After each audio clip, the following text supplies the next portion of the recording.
في خمسينات القرن الماضي في ولاية نيويورك كان في بيت عادي جدا مبني بطريقة كلاسيكية ساكنين فيه عائلة بسيطة زي أي عيلة.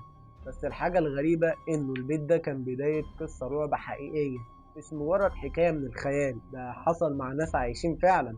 البيت ده اسمه بيت أدلمان، واللي حصل فيه بيخلي كل حد يسمع القصة دي يفكر مرتين قبل ما يدخل بيت مهجور أو حتى يسمع صوت في الليل. العائلة دي كانت متكونة من الراجل وهو إدوارد والست روز، وعندهم ولدين صغيرين جوزيف وكاترين. ابتدوا حياتهم في البيت الجديد بحماس، كانوا متخيلين إنهم هيلاقوا مكان هادي ويعيشوا فيه حياة طبيعية بعيدة عن ضوضاء المدينة.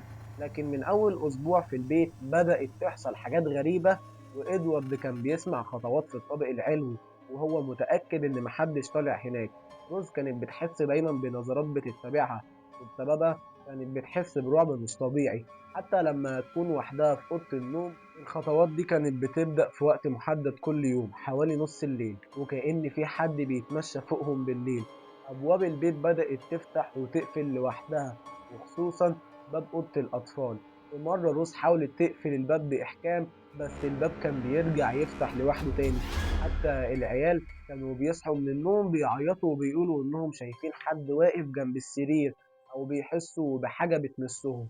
وفي ليلة من الليالي إدوارد كان قاعد في الصالة وفجأة حس بنسمات هوا باردة جاية من الأوضة اللي فوق تحديدا، مع إن كل الشبابيك كانت مقفولة. ولما راح يبص شاف ظل على الحيطة ما يتفسرش، ظل شكله غريب وكان بيتحرك شوية بشوية. العيلة وصلت لمرحلة ما قدرتش تكتم اللي بيحصل، فاستدعوا ناس متخصصين في الظواهر الغريبة عشان يحققوا في الموضوع.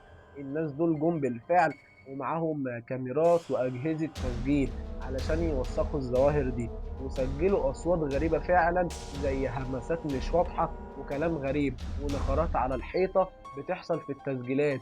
وكمان ظهر أكتر من مرة صراخ عالي، الناس قالت إنها سمعت ضحك مخيف كأنه مش من الدنيا دي أو مش من بشر عادي. وأحد المحققين وكان اسمه هارولد قال إن البيت دوت مش مجرد مسكون، البيت ده فيه حاجة شريرة فعلا. وقال البيت ده ما كانش بس مسكون، ده كان حصل فيه حاجات وحوش وطاقة غريبة ومش سايبة المكان ولا الناس اللي عايشين فيه. وتأثير الأحداث على العيلة، روز بدأت تصاب بحالة من الاكتئاب والخوف، والعيال ما بقوش قادرين يناموا في غرفهم. ومرة جوزيف حاول يلعب في أوضة الضيوف، بس فجأة اتقفل الباب على نفسه، والعيال قالوا إنهم حسوا إن بالفعل في حاجة غريبة بتحاول تمنعهم من الاستقرار. وإدوارد كان بيحاول يثبت لنفسه إن الموضوع بسيط، لكن كمان بقى خايف جدا من اللي بيحصل حواليه. لا وكمان ده اللي زاد الطين بلة، إن في مرة روز قالت إنها شافت امرأة بيضة طويلة وبتقف في آخر الممر وبتبص ليهم نظرة مليانة كراهية وخوف. وده خلاهم يحسوا إن في لعنة أو روح شريرة عايزة تطردهم من البيت بأي طريقة. وفي ليلة من الليالي العيلة كلها صحيت على صوت صراخ عالي جاي من الطابق العلوي. إدوارد حاول يطلع يشوف إيه الموضوع، بس لما وصل لقى كل الأبواب اتقفلت بقوة والنوافذ بتتهز، حتى الكراسي والطاولات كانت بتتقلب وتتنقل لوحديها، وكأن في حد خفي بيلعب فيهم. وفي اللحظة دي الكل حس بخوف مرعب، والعيال بطلوا يقدروا يسيطروا على نفسهم من الرعب. وبعد شهور من الرعب والمعاناة قررت العيلة تسيب البيت وترجع تاني للمدينة. البيت فضل مهجور، لكن قصته بقت مصدر رعب حقيقي للناس اللي سمعوا عنه. والناس اللي بتمر جنبه ساعات بتقول إنها بتسمع أصوات همسات أحيانا وخطوات كمان مش موجودة، كأن في حد وراهم، وظلال مش واضح وبتتحرك في الزاوية. البيت ده بقى علامة مميزة للرعب، الرعب الحقيقي اللي حصلت في البيت دوت قصة أثرت على الناس اللي عاشوا التجربة بالفعل. لو حد بقى قرر يدخل البيت ده لازم يكون مستعد يواجه أكتر مجرد خوف، لازم يكون مستعد لحاجات غريبة جدا من عوالم خفية. ومحدش عاش بسلام في البيت ده، كل اللي دخلوا حسوا بحاجة غريبة مش بتتفهم. حتى بعد ما العيلة سابت البيت الجيران كانوا بيشوفوا أضواء بتطير في الشباك. وفي مرة واحد من الناس اللي حاول يدخل البيت بعد ما العيلة مشيت كان بيقول إنه حس بحاجة ماسكة في رجله، وكان حاسس إن في حد بيمنعه إنه يخرج من البيت. طلع مصروع وقال إنه مش هيقدر يرجع هناك تاني. البيت ده مش مجرد بيت مهجور عادي، ده كيان كامل مليان طاقة شريرة وطاقة بتتغذى على خوف الناس اللي داخلة وخارجة من البيت. الناس اللي اتحكت لهم حكاية بيت أدلمان وصلت ليهم ودايما بيتساءلوا، هل ممكن بيتي يكون مسكون بالطريقة ديت؟ طب هل ممكن الأرواح أو الكائنات الغامضة ديت تعيش وسطينا فعلا زي ما بنشوف بعضينا كده؟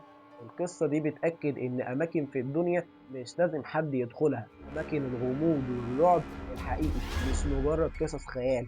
ولو أنت سمعت القصة دي لحد هنا، تعرف إنك عرفت جزء صغير من الرعب الحقيقي اللي عايش في بيت أدلمان. انتبه، لأنه ممكن يكون في الليلة ديت وأنت في مكان هادي تسمع خطوة أو همسة مش من هنا. خليك دايما صاحي وخليك دايما فاكر، مش كل بيت فارغ أو كل بيت مهجور معناه إنه ممكن يكون أمان شوية. بس القصة ما انتهتش لما العيلة سابت البيت، بالعكس ده كان بس البداية. اللي حصل بعد كده كان أرعب من الأول. بعد ما البيت اتساب، بقى مصدر لكل حاجة غريبة حوالين المنطقة. الجيران بدأوا يحكوا عن أصوات ما بين النوم واليقظة، أصوات مش واضحة بوضوح كامل، خطوات سريعة. الناس اللي بتمر قدام البيت ساعات بتحس ببرودة مفاجأة، وكان في حاجز غير مرئي حواليه. في يوم من الأيام، واحد من الجيران اسمه مايكل قرر يروح يتأكد بنفسه، وأخد معاه كاميرا علشان يصور لو حصل حاجة غريبة يقدر يتواصل مع أهله، أو حتى لو مثلا توفى الكاميرات ديت ترسل تلقائيا لأهله. ولما دخل مايكل البيت حس إنه دخل عالم مختلف عن العالم بتاعنا. الهوا تقيل والهدوء غريب بشكل مش طبيعي. كل خطوة بيخطيها بتسمع صداها، كأن البيت فاضي من سنين، لكنه مش فارغ، في حاجات موجودة. بدأ يمشي في الممرات، وفجأة لقى باب الطابق العلوي مفتوح لوحده. وصل لأوضة كانت مهجورة، وفجأة ظهرت له زرار حوالين الحيطة، وكأنه بيشوف حركة لكن مفيش حاجة واضحة. ساعتها الكاميرا بتاعته وقعت، وصوت ضحك خفيف وغريب جدا ملى المكان، وخدته رعدة ما هينساهاش طول عمره. خرج مايكل من البيت وهو بيجري، ومحدش شافه في المنطقة دي تاني. ومن ساعتها قصته اتمنعت عن كل جيرانه وقرايبه، وما يعرفوش أي حاجة عنه، لأنه اختفى لعالم تاني. ولغاية دلوقتي أهله عمالين يبحثوا عليه. ومش بس مايكل اللي اختفى، لأ، ده حاولوا كمان ناس تقرب من البيت، وناس كانوا بيدخلوا بحجة الفضول أو تحقيق الظواهر الغريبة. في واحد اسمه توني كان مهتم بالظواهر الخارقة والغريبة، دخل البيت مع مجموعة صغيرة من الناس. بعد ساعات قليلة بدأ واحد منهم يسمع أصوات أنين جاية من الجدران، وواحد تاني حس إن في حاجة بتلمسه من وراه. توني نفسه اتصاب بحالة من الإعياء والرعب، وسمع صوت بيرن في ودنه، صوت بيطلب منه إنه يخرج فورا. كل واحد فيهم خرج من البيت، لكن الرعب مكمل معاه لأسابيع. وبعد الخروج كمان بدأوا يحسوا إنهم قريبين من الموت أو فقدان العقل. مرتبط بلعنة غريبة جدا. يقال إن في الفترة اللي اتبنى فيها حصل حادث مروع. راجل اسمه جونثان أدلمان مات بطريقة غامضة جوه البيت. من بعدها كل اللي سكن البيت حس إن في حاجة غريبة بتحوم حواليه. في رواية تانية بتقول إن في ساحرة اتنفذت فيها حكم الإعدام في نفس المنطقة، وروحها اتعلقت بالبيت وبتنتقم من أي حد يعيش فيه. نرجع تاني لحكاية روز وأدلمان. وفي ليالي من الشتاء الباردة، روز كانت بتشوف ملامح في المرايات، مش صورتها بس، وشوش غريبة ما بتضحكش. الأطفال كانوا بيتكلموا عن لعبة اسمها اللعبة السوداء، لعبة ما كانوش هم اخترعوها، وكانت بتظهر فجأة في أوضتهم. وكل ما يحاولوا يطردوا الأرواح دي بأي طريقة، البيت كان بيبرد بقوة غريبة جدا، وبيظهر ليهم رسائل مكتوبة على الحيطة بالدم.